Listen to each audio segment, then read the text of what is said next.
کل white house میں جنوبی افریقہ کے صدر سے ملاقات میں صدر ٹرمپ نے غزہ کی صورتحال کو مکمل طور پر نظر انداز کر دیا، مگر اسرائیلی وزیر اعظم نیتن یاہو غزہ میں جو کارروائیاں کر رہے ہیں وہ انہیں ٹرمپ کے ہی پلان کا حصہ قرار دے رہے ہیں اور مزید آگے بڑھنے کا اعلان کر رہے ہیں۔ ساتھ ہی وہ جنگ بندی کے لیے سخت شرائط پیش کر رہے ہیں۔ الجزیرہ کے مطابق کل اسرائیلی وزیر اعظم نیتن یاہو نے گزشتہ سال دسمبر کے بعد پہلی پریس کانفرنس کرتے ہوئے کہا ہے کہ جب ان کا حالیہ فوجی حملہ ختم ہوگا تو غزہ کی پٹی مکمل طور پر اسرائیلی فوج کے کنٹرول میں ہوگی۔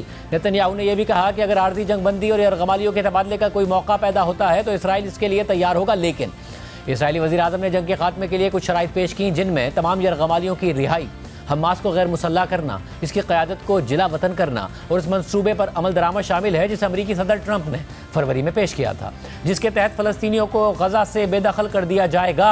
ٹرمپ نے فروری میں کہا تھا کہ امریکہ کو غزہ کا کنٹرول سنبھالنا چاہیے اور اس علاقے کو مشرق وسطیٰ کے ایک سیاحتی مقام میں تبدیل کر دینا چاہیے۔ الجزیرہ کے مطابق یہ پہلا موقع ہے کہ نیتن یاہو نے ٹرمپ کے منصوبے کو جنگ بندی کی شرائط میں شامل کیا ہے۔ متعدد ممالک اور انسانی حقوق کی تنظیمیں اس منصوبے کو ایتھنک کلینزنگ قرار دے رہی ہیں۔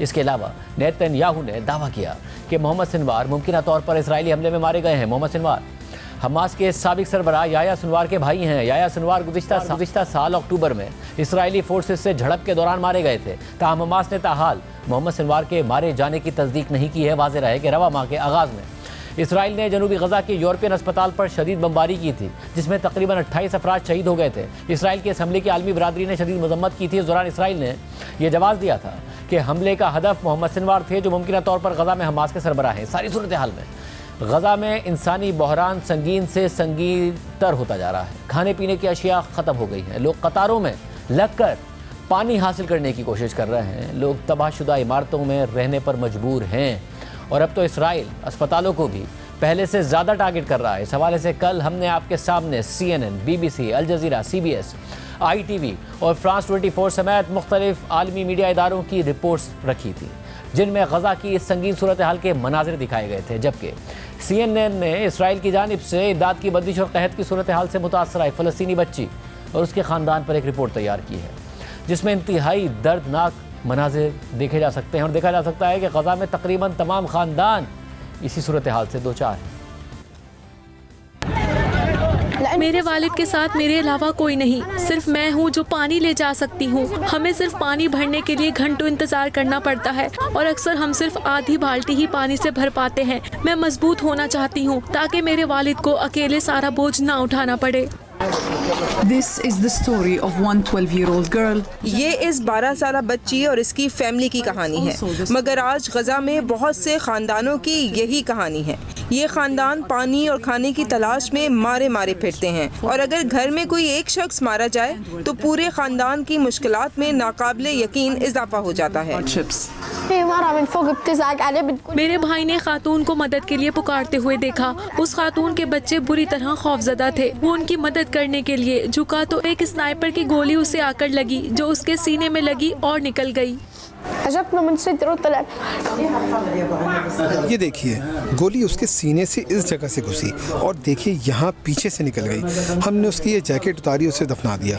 وہ ہمارا واحد بیٹا تھا، اس کی موت نے ہمیں توڑ کر رکھ دیا ہے۔ اپنے بھائی کے مارے جانے کے بعد اس بچی جیرا نے ذمہ داریاں سنبھال لیں اور اپنی فیملی کی ذمہ داری سنبھال لی۔ میرے والد بوڑھے ہیں اور دل کی بیماری میں مبتلا ہیں۔ اگر وہ پانی سے بھری بالٹی اٹھانے کی کوشش کرتے ہیں تو گر جاتے ہیں، اس لیے مجھے یہ ذمہ داری ادا کرنی پڑتی ہے، اور میرے والد میری مدد کرنے کی پوری کوشش کرتے ہیں۔ غزہ کے خاندانوں کے یہ حالات اسرائیل کی طرف سے کی گئی 3 ماہ کی ناکہ بندی سے مزید بدتر ہو گئے ہیں۔ اسرائیل کا دعویٰ ہے کہ ناکہ بندی حماس پر دباؤ ڈالنے اور مغویوں کی بازیابی کے لیے کی گئی ہے، مگر ابھی تک اسرائیل دونوں مقاصد حاصل کرنے میں ناکام ہوا ہے، اور جتنی تھوڑی سی امداد غزہ کے عوام تک پہنچ رہی ہے، اس سے غزہ کے عوام فاقہ کشی کے دہانے پر پہنچ چکے ہیں۔ اقوام متحدہ کے مطابق اسرائیل کا یہ رویہ ظالمانہ اور غیر انسانی ہے۔ میں اپنی بھتیجی کے ساتھ ہر وقت کھیلا کرتی تھی۔ وہ چھوٹی بچی بھی غذائی قلت کا شکار ہو گئی اور اس کا یہاں علاج نہ ہو سکا۔ ہمیں بتایا گیا کہ اسے یہاں سے نکالنا پڑے گا، اور یہ اس وقت ہوا جب اس کی حالت مرنے جیسی ہو چکی تھی۔ خدا اس پر اپنا کرم کرے۔